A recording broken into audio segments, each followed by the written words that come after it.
feels. Well, as we continue the conversation, as we know, politics it intersects at almost every corner of our lives, and that is very true when it comes to religion, when it comes to civil liberties, and especially when it comes to abject poverty in areas that never seem to catch a break.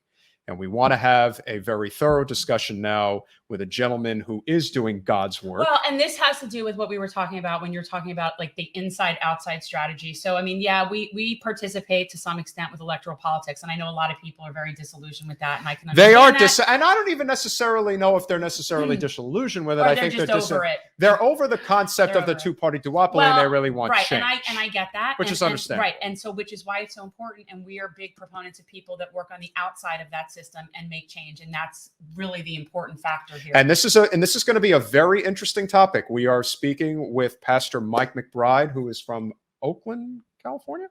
Well, we're about to find out. I apologize. He's nodding. Yes. Yeah. Oh, I got that right. I got that right. Sure. Okay. Yes. And this is a conversation we've really been wanting to have for a number of reasons, not the least of which is to speak on some of the roadblocks that Jen had encountered when she ran for Congress.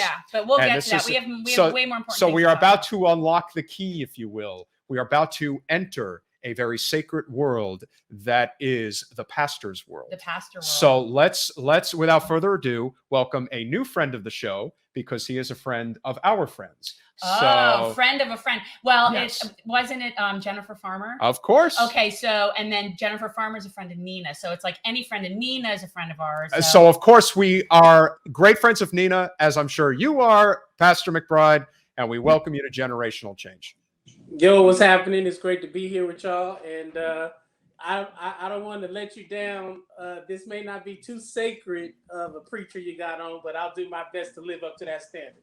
All right. Well, we really appreciate you coming, and obviously this is a job that requires a lot of stamina, a lot of energy. Why don't you start with, your background, how you got into, obviously preaching, and certainly how this has evolved over the years?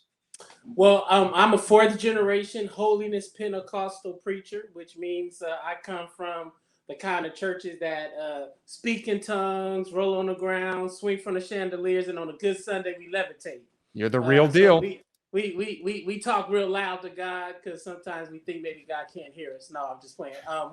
We are out of the Black church prophetic tradition, which means that we take seriously not only the teachings of Jesus, but also the call to do justice as a faithful expression of the teachings of Jesus. And we attempt to make disciples that follow the ways of Jesus, both on Sundays and Mondays through Saturdays during the week. You obviously are really involved in a lot of service work. And I think that that's something where we're always interested in that. Our mission is transforming politics into service. And you bridge this gap between like the community and religion. And it's like all just building this sort of like connection. But talk a little bit about the work that you're doing, like where you really focus, what's going on in your community where you're really stepping up that needs help. Like what are the key issues that you're addressing? So we work both in Oakland and at least a couple dozen cities all across the country. Our key issues are part of the Live Free campaign. You can go to livefreeusa.org and check us out. But we attempt to do 4 primary things: reduce gun violence by scaling up public health interventions, end the era of mass incarceration and criminalization of Black and brown people and their families, end police violence, and make sure that we are reimagining public safety. And we are also attempting to really remove all of the barriers and obstruction to civic participation through electoral engagement, civic engagement, democratic participation. And so those are the issues that we care about. And right now, we know that gun violence in our communities is being weaponized to neutralize the conversation about reimagining public safety. So we are like all in trying to literally fund peace across the country and activate everybody to be involved in helping us to reimagine public safety. Pastor, there are obviously multiple layers to a lot of the problems that exist in the country. And obviously, policing in the Black communities is a very hot button issue. What we have come to the conclusion on in terms of where I think we can get everyone behind a specific police reform issue is ending qualified immunity. It makes the most sense from an economic standpoint, because I don't think a lot of people, especially the very fortunate people who live in the Bay Area in places like Palo Alto, for example, I don't think they fully understand the issue when it comes to qualified immunity and why that is so bad. Well, I personally don't think that the people of Minneapolis should have to be footing the bill for Derek Chauvin.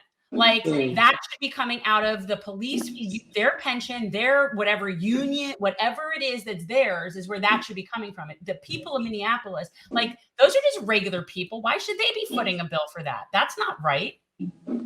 Yeah, there are so many literal levers, right, that need to be pulled in order to incentivize law enforcement to change, or create a disincentive for law enforcement to remain the same, right? And so the status quo of policing in this country is undergirded by the reality that law enforcement officers are not personally held accountable, both in their financial terms, but also in their professional terms. Most law enforcement officers who commit fireable offenses in one department can literally go get hired in another department and continue in anonymity the kind of unconstitutional policing. So qualified immunity is certainly one of the things that we are hoping can become a key consideration, but we must not put all of our eggs in this singular basket.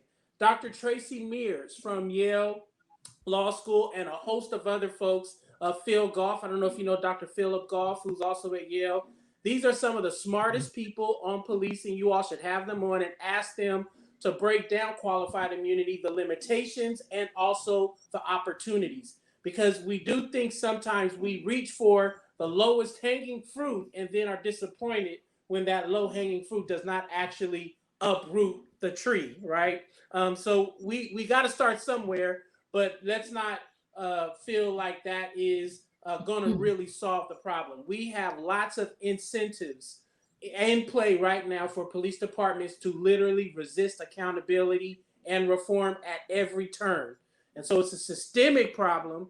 Certainly we want to hold individual officers accountable, but the system of law enforcement has to literally be remade, and hopefully we have the imagination to do so. Yeah, I agree. One of the things I wanted to talk with you about when we talk about gun control, we're in South Florida, and obviously, when was Parkland? Like 4 years ago at this 2017, right? Yeah. And so those types of events happen, which are horrible. Do not get me wrong, they're horrible. And all of a sudden, you see this huge uprising of white liberals that come out of the woodwork that want to ban assault weapons and do all this stuff and end all this stuff. And I have friends in the Black community that really ticks them off for a lot of reasons. And they are not down with the idea of banning assault weapons by any means. That they are just not down with that. And the idea to them is, we're dying by gun violence every single day in mass numbers by handguns, mind you, predominantly. And you all only care when a rich white neighborhood gets shot up, and then you all come out and want to ban assault weapons, like that's going to solve the problem. And you get people that just, they think that that'll just fix this, that can just fix it with those kinds of laws. And I don't think that the Black community is really behind that type of gun control. I have not yet met somebody in our Black community here that is remotely supportive of the idea of gun control. So we got to keep reminding ourselves that the Black community is not monolithic, right? I do. Absolutely. One neighborhood is definitely not reflective of all Black folks across the country, but I will agree with you on this. We have not yet taken seriously the unique and diverse ways that gun violence disproportionately visits Black folks, white men, women, young people, old people, right? Like, gun violence collectively impacts everyone in a very interesting way, but in a very targeted way. And so many of us who kind of find ourselves frustrated after a mass shooting in a place like people say, this isn't supposed to happen here, right?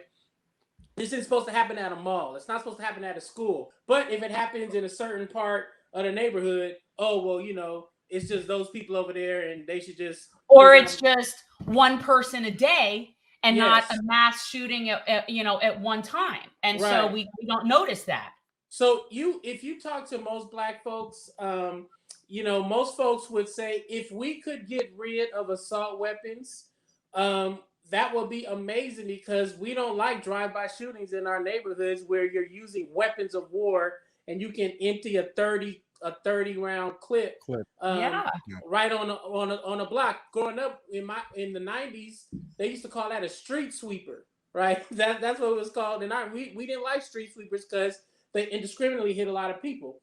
But part of what the conversation is about Black folks and gun control, where there's a lot of tension right now, Black folks do not believe that the enforcement of gun control laws will be proportional, meaning they may disarm Black communities, but they will not disarm the white militias. And so while a segment of white America, the white nationalist part of this country, is literally arming themselves to a teeth, and then you want to pass gun control and only selectively apply that in Black communities. I think Black communities are saying, until you disarm the police and until you disarm white militias, don't come trying to disarm our community because we would feel unsafe.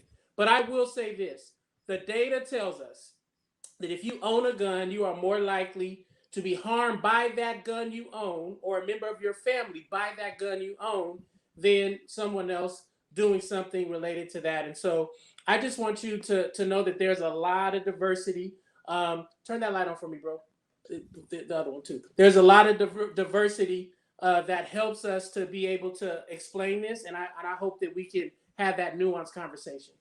Can I just first give a shout out to the picture directly over your right shoulder? Dr. West is a hero to both of us. Oh, there is. I met him. We're crossing our fingers because we are actually going to Cleveland this weekend to help Nina for the final days of the election, and there is a slight possibility that Dr. West will be there. Yeah, and I don't know that I would do any better the second time. No, she'll be without words. It was be like, really embarrassing. I don't have anything to say. No, it was worse than that. It was extremely embarrassing. And I am not someone who gets starstruck. I'm just not. Like, I don't really care, just regular people. But yet, we were at it was the after party of the first presidential Yeah, it was debates, in Wynwood. And he was here for Bernie. And he was there with Nina. He was there with Nina. He was there, and it was like an after party, I guess, at this thing, except it's an outdoor courtyard and it's all people, and I am sweaty and stinky, shorts and a t-shirt, and I look over and there he is, 3-piece suit, the fob, the whole thing going on. And I walked up to him. All I could say, this was how it went. I went like this. I'm like, big fan. And then I asked some girl to take our picture, and I got the worst picture. It's so blurry. She sucked. He walked away. And then she says to me, who was that?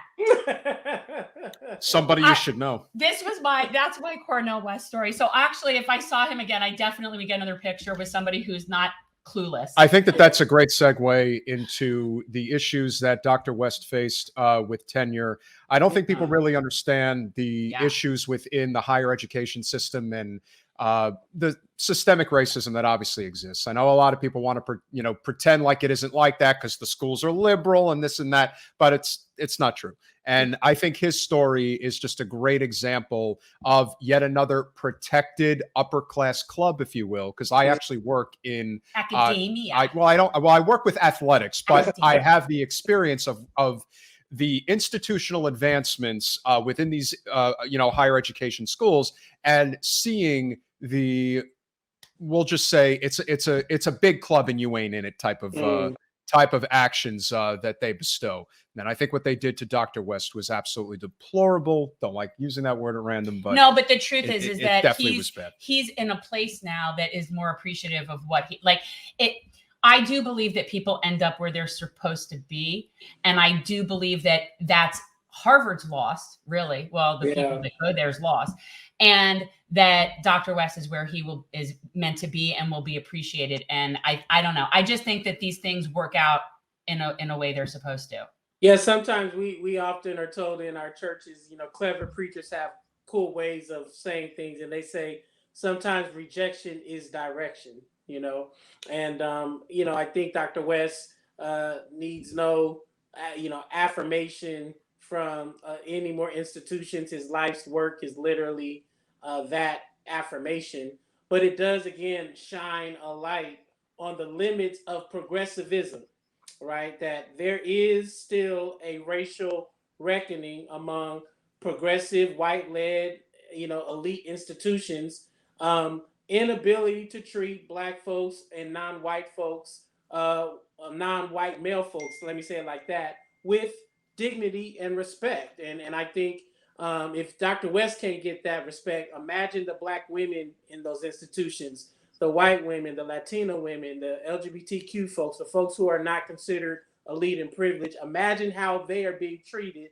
away from the spotlight of a Dr. West. It should make us all shudder, particularly in a moment where we see this kind of uptick of otherism and violence, both systemic, structural, and individual.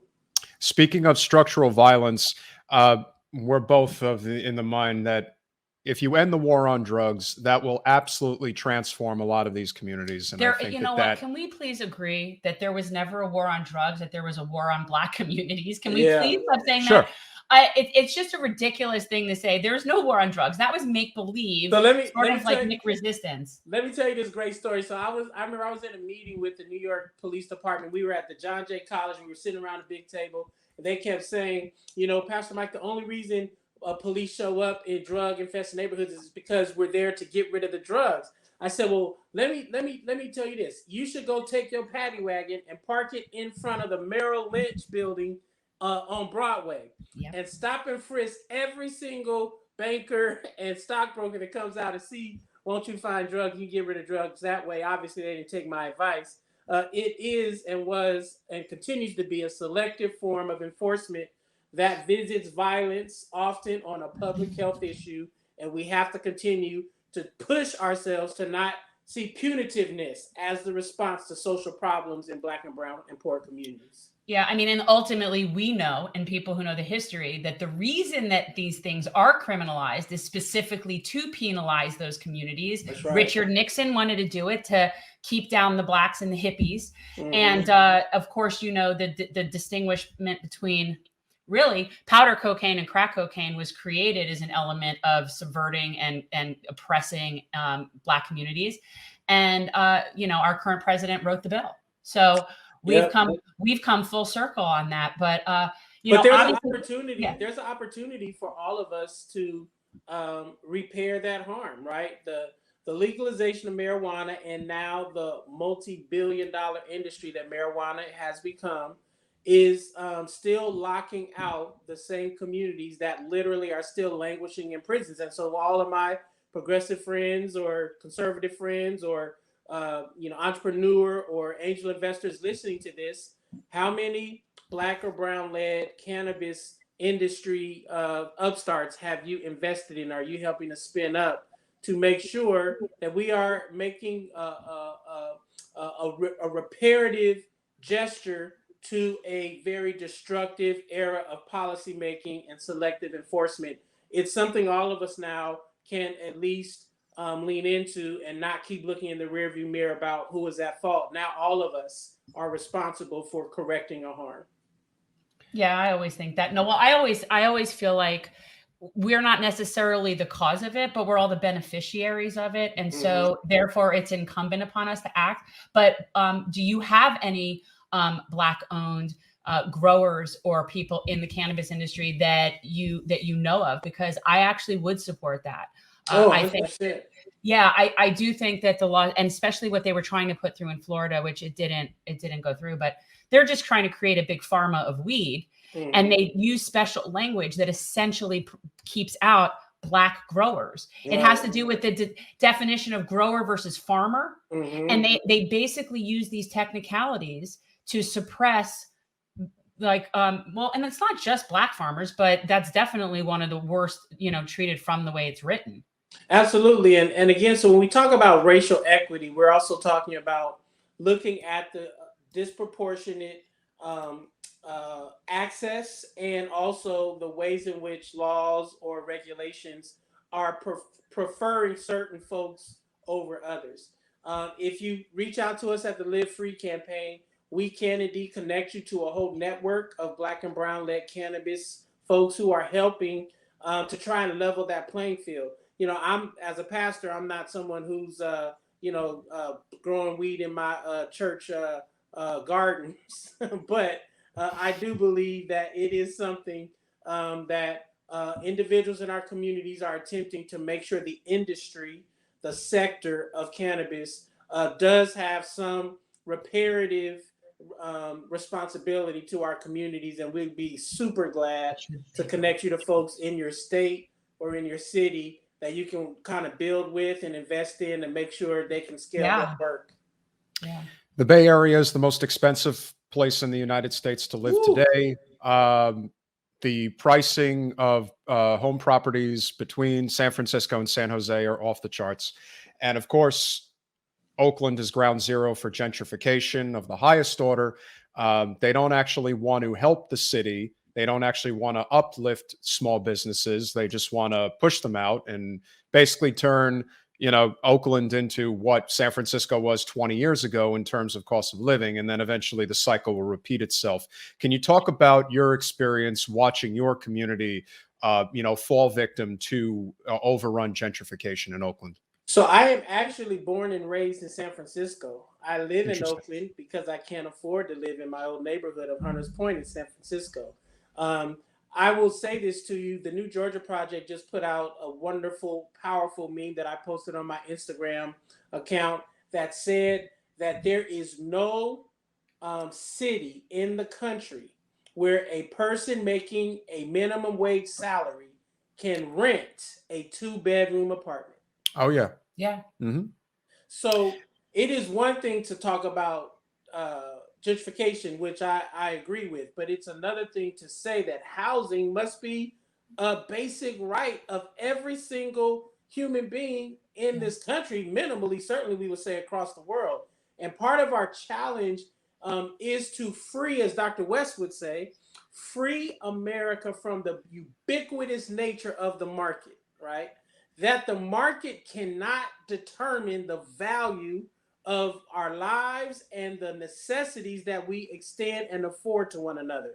And so gentrification is really about us falling susceptible and victim to market forces that are regulated by elected officials. I say to folks here in the Bay Area, our worst conditions are not because of Republicans. It's not because of Donald Trump or conservatives. There are progressives and liberals who are running the government at every level. What good is it to run as a progressive, but you won't govern in a progressive manner?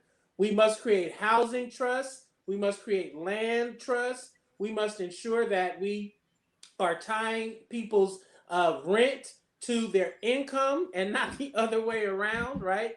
And we must create these kind of subsidies and incentives for developers to create housing that are not just arbitrarily about the profit motive. And it's a radical idea, but I do believe we need people to govern in this way, or we will continue to find ourselves victimized by the colonizing nature of gentrification. Well, when you decide that you want to run against Speaker Pelosi for Congress, just let us know, and we'll obviously be more than happy to support you. Oh, yeah. Well, And I'd rather start at the local level and like a mayor or something like that. Because that would be wonderful. And all kidding aside, I mean, it just speaks volumes to the real everyday life experience in the Bay Area comparative to the speaker going on national TV this morning and saying, "Yeah, Joe Biden can't eliminate student loans," and but of course he can. Yes. He has the legal authority with a from stroke the of the pen, right? from the 1965 Higher Education Act. It's in the law. And the fact that she would say that, it's only one of two possibilities. Either she's incompetent or she's lying. So you have to decide which one it is. I think it's lying. I just used that exact phrase yesterday with another congressperson. Either you are incompetent or you're a liar, and I don't know which one is worse. I mean, You know what? You it's a know what? sad state of Honestly, affairs. liar is worse. Yeah. Liar is worse because, in theory, our representatives are there to represent us. They should be regular people. So, sometimes people might seem incompetent. But dishonest and shystery is another story. Yeah. I mean, like, we've all dropped a ball. Like, we've all Mhm. missed something. We've all done that. So, but we're not necessarily all I'll pathological say this. liars. I'll say this to you though: perpetual incompetence it creates the same impact, right, True. as a Yeah. True. liar. Because I have found people run for office and they become, a part of the powerful political elite, but then they always feign powerlessness. I say, how can the powerful claim to be powerless? It is because you don't seem to know how to use power. And so, if you don't know how to use power to alleviate the suffering of the people, then you are incompetent. You should step aside and allow those who are courageous and imaginative enough to do so. And so, yeah, I would hate for folks to lie to me. But if you are perpetually incompetent for a decade in a position, Yeah. my goodness, And look at you guys with Dianne Feinstein. They've been covering for her for a couple of years, apparently, in terms of dementia. Yeah, it's really difficult for certain folks in the political system to create a deep bench of people for succession.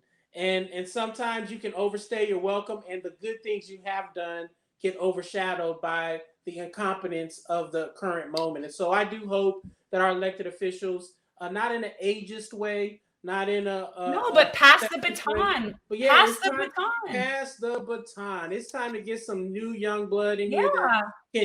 that can send an Non, email. Touch your yeah, neighbor, right? non-corporate, non-partisan representation of the people. And this is a very look. It's somewhat of a sensitive subject, but I really want to talk about it because of where you're from. Um, there's talk about what's going to happen with Kamala Harris and where she'll ultimately land if she becomes the next president, depending on how that ultimately unfolds.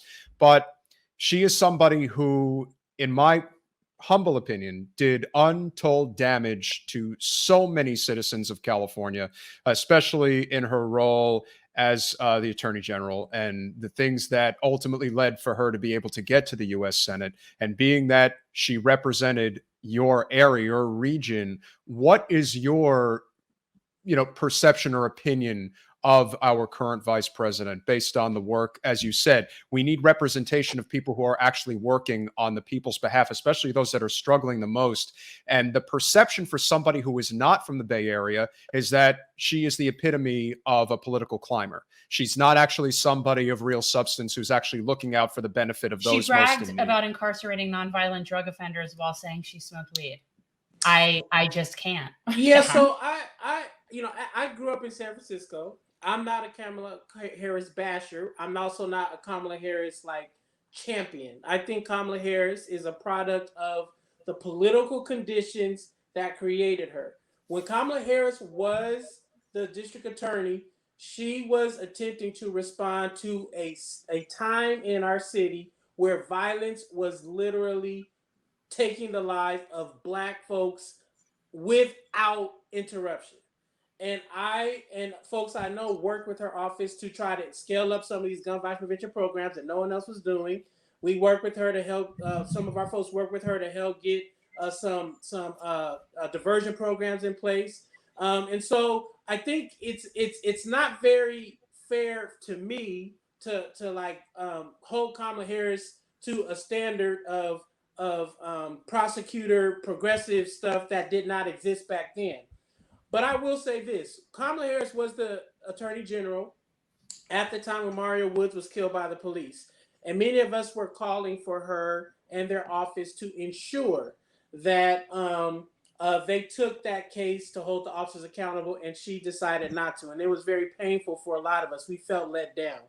And so I do think that her record on these issues are mixed, and she deserves criticism and she deserves credit for the ways in which she attempted to govern in the political conditions that she had to endure. But I will say this, right? Every elected official in this moment has to make a decision about will they be a champion for the lost, the least, the left out, and the oppressed. What you've done in the past God bless you. You say you did the best you could. I was not in your shoes. People always say what they would do if they was elected official, but they can't even talk to their parents about racism at Thanksgiving dinner. Somebody say amen, right? So Amen. I think it's really important for us to hold people accountable for where they are now.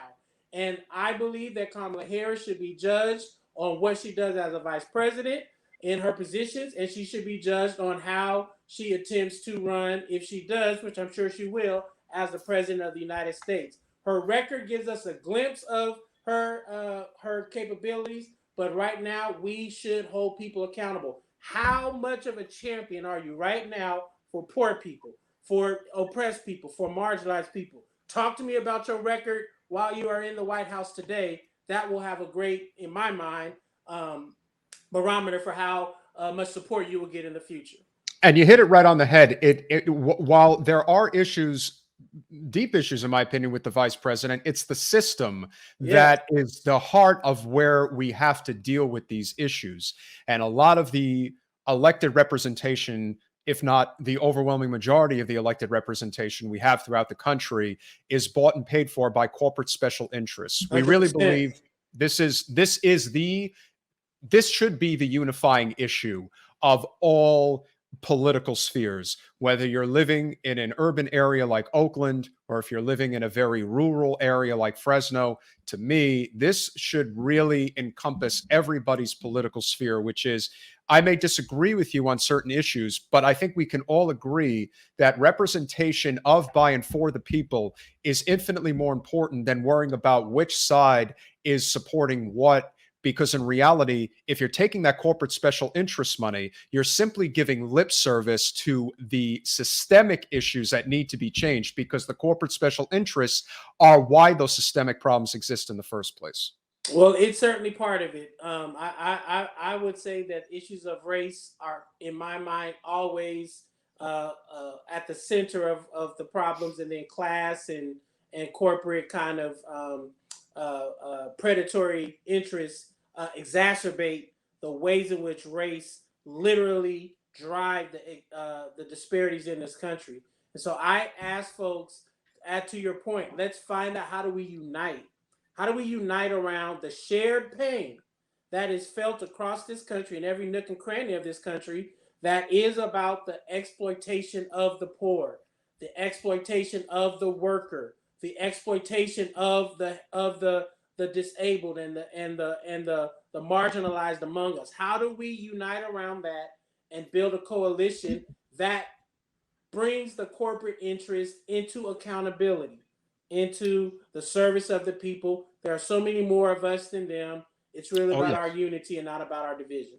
I was going to say, I mean, I think, to me, and this is something that is very important, I truly do not believe that we can move forward without reparations for what we have done.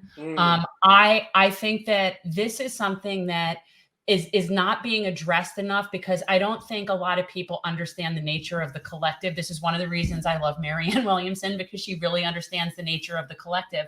And it's like, we cannot heal the collective if we do not acknowledge what happened to the collective. Yes. And so it isn't, and yes, there needs to be financial reparations. I have, I've read lots of different ideas on how to do that. I'm gung-ho. I think that the weed industry should be a big part of that. I think corporate America should be financing a lot of stuff. But if we don't agree that this has to happen, I kind of feel like we're putting band-aids on things that need to be amputated. I mean, it's really bad, and we're just skimming it. And I don't, and when you start talking about things like reparations, I always get the pushback, which is the common pushback of, well, I didn't do that. That wasn't my family. That wasn't my people. And I can tell you for 100% certainty, it wasn't my people. My people were poor Russian Jews fleeing the pogroms in Russia and coming over here at the turn of the century. So my people were not owning anybody. But the key thing is, we're all beneficiaries of a system that was built on that.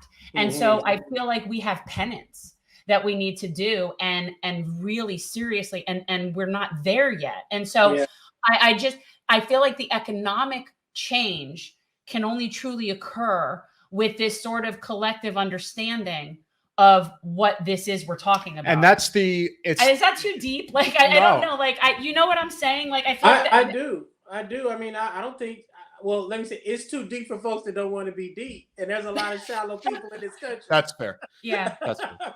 But you know, I agree. I like Marianne Williamson's framing. I actually have one of her books before she ran for president. And I use a lot in my preaching.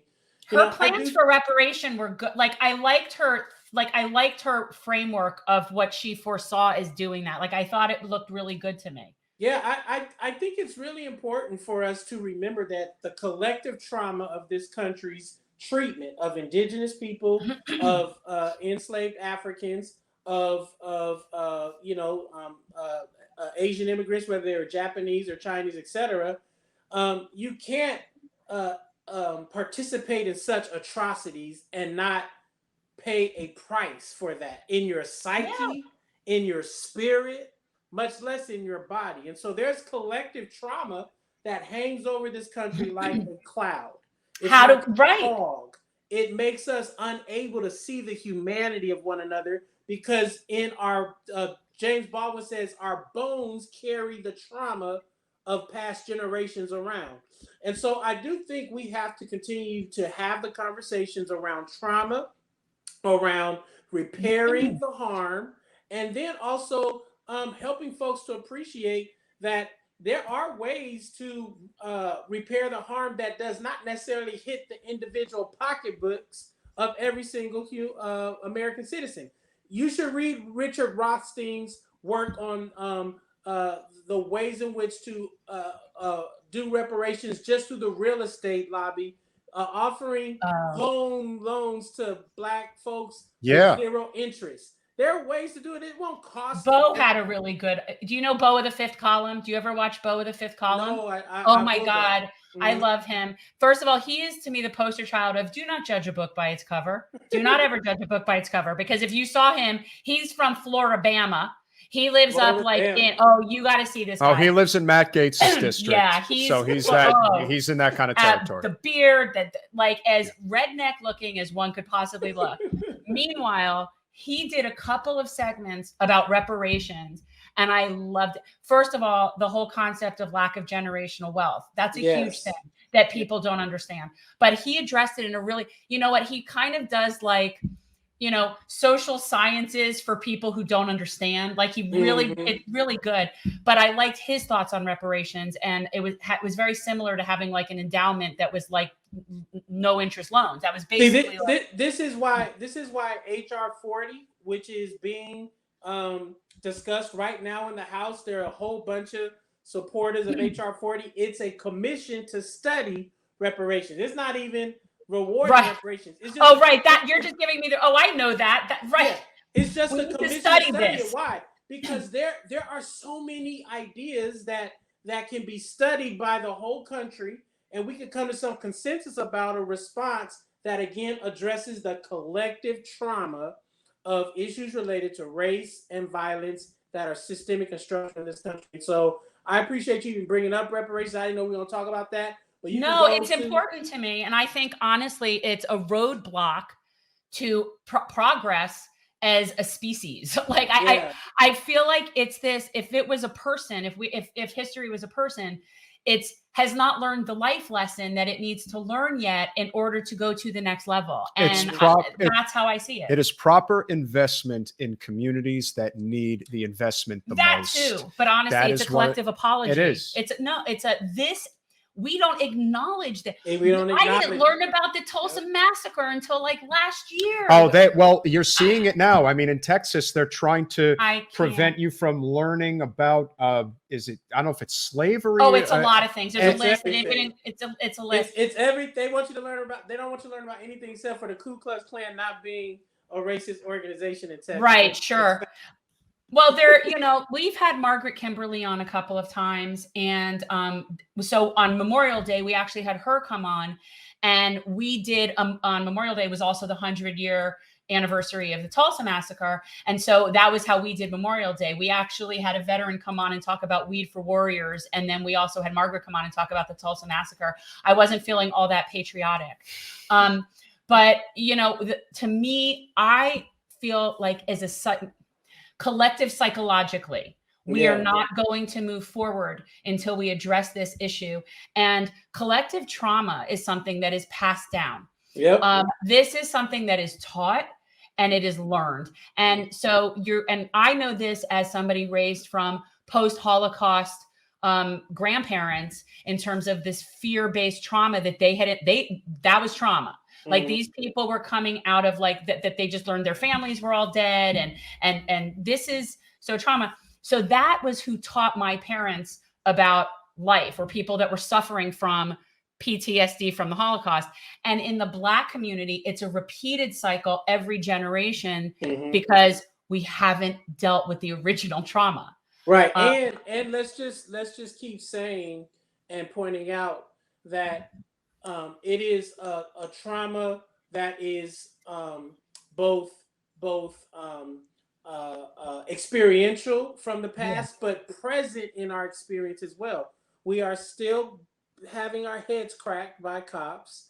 We are still experiencing disproportionate treatment in hospitals and the medical profession. We are still being frozen out of opportunities in the banking and finance industry. So we're not just talking about something that just happened 400 years ago. Why don't we get over it? Like, we are literally still dealing with a lesser intensity, but still intense version of the kind of violence that has been indiscriminately waged upon folks with lots of melanin in their skin. And it is important for us to not trivialize it. We have come a long way, but if Dr. West can't get tenure, right?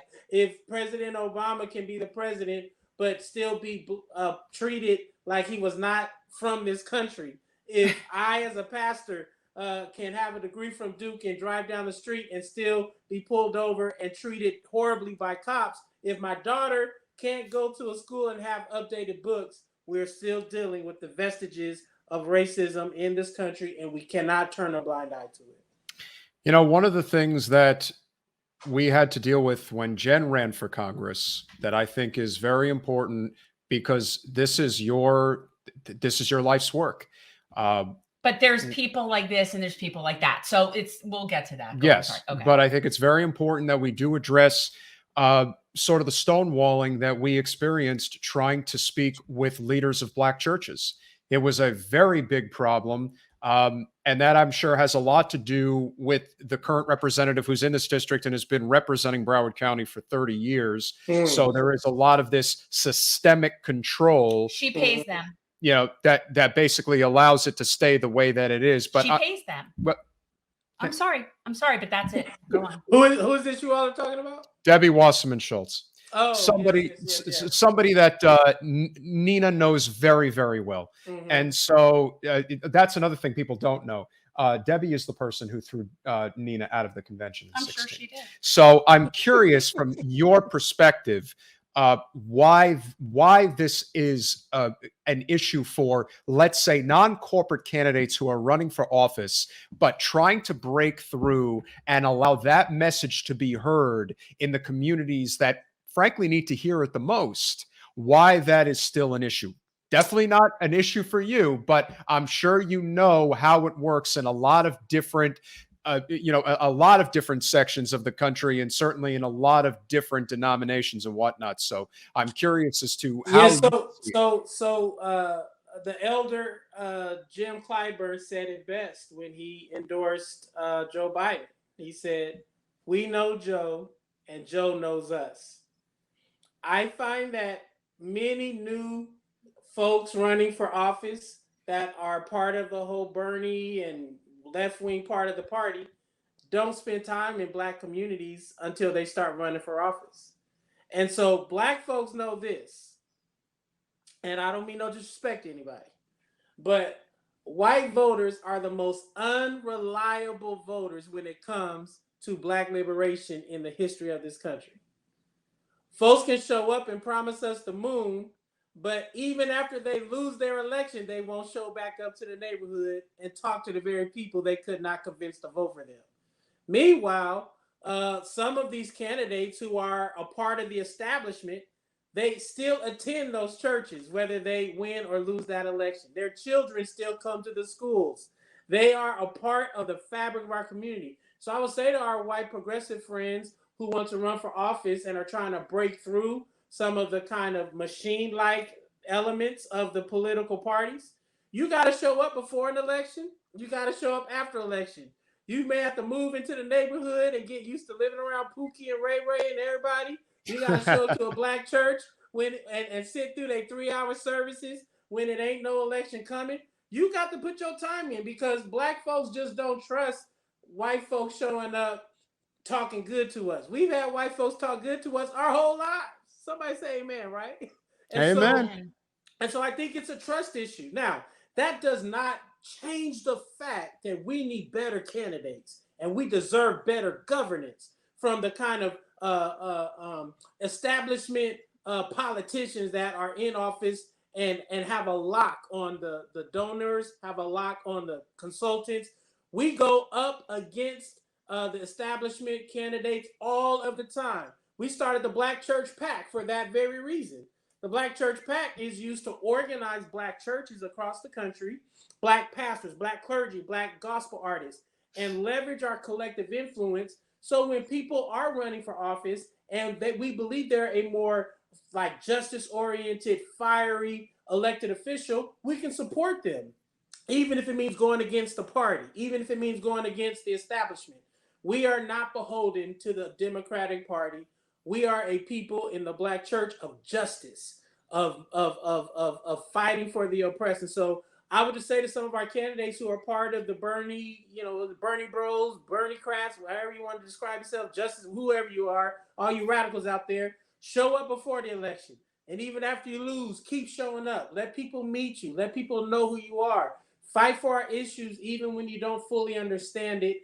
And you'll find, I think, people giving you a better hearing than you just showing up, 90 days before an election and wondering how come Debbie Wasserman Schultz gets more airtime. It's because she spent 20 years in front of people and they know who she is. And that's just the reality. And I'm not a Wasserman. I'm not a big fan of hers. I'll tell you that right now. But I understand why some people are, because in Florida, she's the only person they know. And we got to break through that with relationship.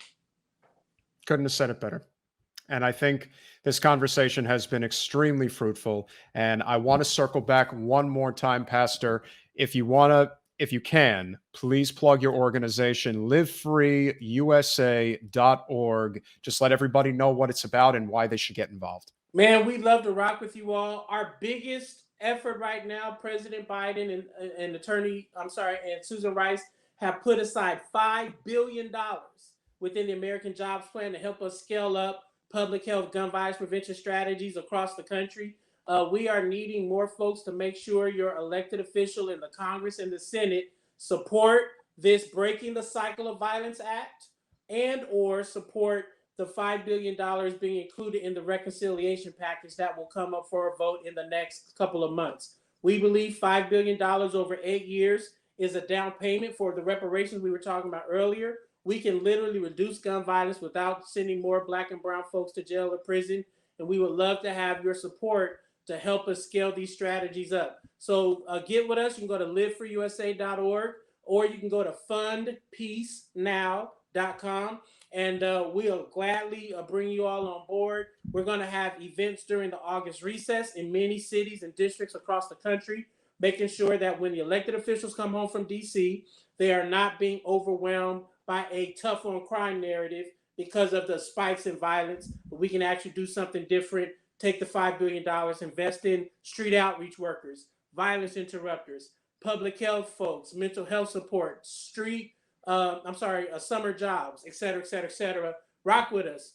We are peacemakers and we need to make peace. That is awesome. I hope everybody check this out. Help support the organization. Well, I just went to church for an hour and I'm feeling great. So all right. What else can we say? Pastor McBride, thank you so much for what you do. You are not just doing God's work, you're doing the people's work, and that means everything. And we are very grateful that you came on this evening, and hopefully in the near future, we'll be able to catch up with you again. Right on. All power to the people. God bless. Love y'all. Thank you. Thank you, Mike. Have a wonderful evening. Peace. Thanks for watching. If you want to support our mission to transform politics into service, please like this video, subscribe, follow us on social media, and consider joining our Patreon, where you'll get early access to our interviews as well as other exclusive content. Links are in the description. Peace out.